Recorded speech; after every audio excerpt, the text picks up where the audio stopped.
जहाँ तक विषय है करनाल वाली घटना का, तो घटना जो हुई आप लोगों ने सारे उसके विजुअल्स ये सब देखे हैं और एक उसमें ऑडियो भी आपने सुनी है।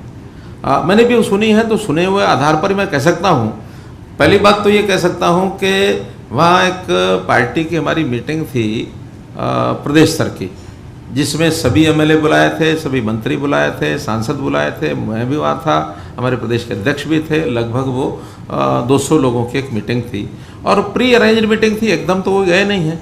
लेकिन ये जो विरोध करने, एक दिन पहले योजना बनाई कि हम ये मीटिंग नहीं होने देंगे, हम इस मीटिंग का विरोध करेंगे। पहली बात तो इसी में है कि हमारे देश में संवैधानिक तरीके से जो लोकतंत्र की व्यवस्था होनी चाहिए, वो लोकतंत्र की व्यवस्था सबको पालन करना चाहिए और प्रशासन को, शासन को उस लोकतंत्र की व्यवस्था को बहाल करना उनकी जिम्मेदारी होती है। तो आखिर कोई विरोध करेगा हमारी मीटिंग का, तो उसको क्या अधिकार है? कोई अधिकार नहीं है। बल्कि एक महीना भर पहले 2 जगह पर तो ये समझौता हुआ, यानी इन आंदोलनकारियों के और प्रशासन के बीच में। हम कहीं नहीं थे, लेकिन प्रशासन ने अपने तरीके से उनसे बातचीत करके एक रिटर्न का उनका एग्रीमेंट है कि हम अपना जो प्रदर्शन करेंगे वो लोकतांत्रिक तरीके से करेंगे। इसमें नारे बोलने की छूट उनको है, झंडी दिखाने, काली झंडी दिखाने की छूट है, लेकिन किसी का रास्ता रोकना या किसी के काम में व्यवधान डालना, ये उसमें कहीं नहीं है। ये एक समझौता हो चुका था, उसके बाद भी लगातार कर ही रहे हैं 1-1.5 महीने से। इसके बाद ये घटना होना कि हम किसी को जाने नहीं देंगे, वहाँ हमारे प्रदेश अध्यक्ष को रोका गया, काले झंडे दिखाएं को रोकना। फिर बीच में सिरसा में घटना हुई जब डिप्टी स्पीकर की गाड़ी को तोड़ा गया। ये लोकतंत्र के विरोध में है। लोकतंत्र की सुरक्षा करना शासन, प्रशासन, गवर्नर सबका काम है। तो वहाँ पर सब आदेश दिए जाते हैं सुरक्षा एजेंसियों को भी, और जिनके जिम्मे काम होता है कि यहाँ कोई भी आदमी ना जाए, आना नहीं चाहिए, उसको हर तरीके से रोकना है। अब वो जो वीडियो ऑडियो सुनी है, उसमें शब्दों का चयन उस अधिकारी का ठीक नहीं है। मतलब इसमें मानने में मुझे कोई गुरेज नहीं है कि सख्ती करना तो उनका काम है, लेकिन शब्दों का चयन संभल के करना चाहिए। और जब लॉ एंड ऑर्डर को मेंटेन करने के लिए फोर्सेस काम करती हैं, तो क्या क्या नहीं होता है, सारी सख्ती प्रयोग की जाती है। प्रश्न ये नहीं है कार्रवाई हो के नहीं है, तो ये एडमिनिस्ट्रेशन पहले देखेगा, हम बाद में देखेंगे। उनके उसमें कितना करना चाहिए, कितना नहीं करना चाहिए, वो सारी जानकारी डीजीपी कर रहे हैं और वो जो रिपोर्ट देंगे उस हिसाब से हम करेंगे। मैं ही कह रहा हूँ कि उनको ये शब्द नहीं बोलने चाहिए थे, लेकिन सख्ती नहीं बरतनी चाहिए थी, ये तो नहीं है। सख्ती तो लोकतंत्र को मेंटेन करने के लिए करनी चाहिए थी। अब आप यहाँ आए हैं, अगर आपको किसी को कोई आपको सुरक्षित यहाँ पहुँचने ना देता, तो आप ही कहते कि मेरा अधिकार आने का, क्यों नहीं आने दिया गया। आज जो कॉल दी गई है, आप लोगों ने मुझे बुलाया, मैं यहाँ आया, ना आपका इसमें रोल ना मेरा रोल, लेकिन कोई ये कहे कि नहीं तो हम तो व्यवधान डालेंगे, मुख्यमंत्री को वहाँ नहीं जाने देंगे, क्या इसको आप ठीक मानते हैं? नहीं ना मानते। उसमें दोष ना आपका ना मेरा है। फिर भी आप मेरे से पूछ रहे हैं कि कितना कठिन होकर आना पड़ा।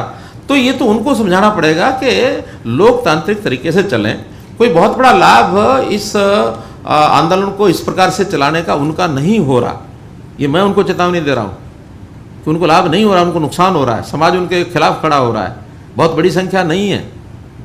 आप जो जनमत लोकमत की बात करते हैं, मुझे भी पता है जनमत का, कि कल से मुझे जो फ़ोन आ रहे हैं कि इनको सख्ती से निपटो। अब हम चाहते नहीं, वो हमारे अपने लोग हैं। अपने लोग भी जब बिगड़ जाए, घर में बालक होता है, वो भी तो घर का होने के बाद भी बिगड़ जाता है कई बार। तो कोई घर का जो बड़ा होता है, वो उस बालक को एक सीमा में तो उसके साथ व्यवहार किया जाता है ना। अब वो सीमा बदलती रहती है। एक सीमा ऐसी थी कि बाप जो है बेटे को थप्पड़ भी मारता था, लाठी भी मारता था और अच्छी सजा देकर के अंदर कमरे में बंद कर देता था कि ये काम कर, नहीं तब छोड़ूंगा, नहीं तो नहीं। आज तो कोई माँ बाप ये नहीं कर सकता। आज तो ऐसी ऐसी कहानियां कोई माँ बाप बेटे के साथ कर दे, बेटा जाके मानवाधिकार में खड़ा हो जाता है। तो ये समय समय पर चीज़ें बदलती रहती हैं। इसमें कोई बहुत मुझे लगता है ये चीज़ें ठीक होंगी, लेकिन ये वातावरण बनाने का काम है। हम और आप सब मिलकर वातावरण बनाएं।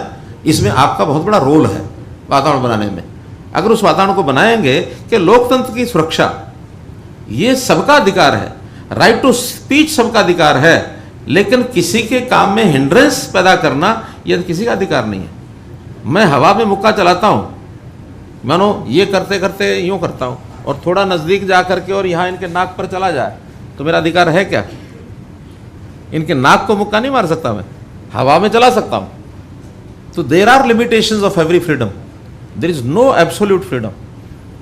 इस नाते से हमको सबको एक वातावरण बनाना चाहिए, लोकतंत्र में हर कोई अपना काम करे, प्रदर्शन करें, बोलें, भाषण दें, झंडा दिखाएं, उनका विरोध दर्ज कराएं, लेकिन हम किसी का काम जब तक हमने भी इसलिए ठीक करो, वरना इन्होंने क्या नहीं किया, उसी स्थान पर जहाँ ये घटना हुई है उसी स्थान पर इन्होंने मेरा हेलीकॉप्टर नहीं उतरने दिया। वो घटना है ना, और मैंने उसको संभाला कि नहीं आज ऐसा वातावरण है, मुझे अपना हेलीकॉप्टर उतारना ही नहीं है यहाँ।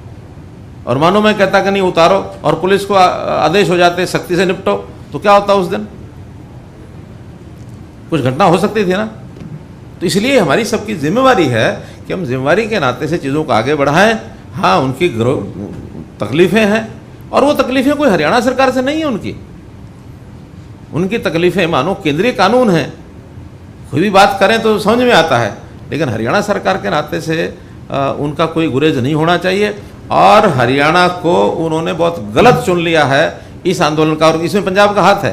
पंजाब के पत्रकार मित्र बैठे हैं, इसमें पंजाब के सरकार के लोगों का हाथ है, वरना राज्यपाल जाकर के मुख्यमंत्री को इस प्रकार से लड्डू खिलाते हुए नहीं दिखता। मैं कुछ कड़वी सच्चाई बोल रहा हूँ। चलिए। प्रदीप शर्मा जी, डॉक्टर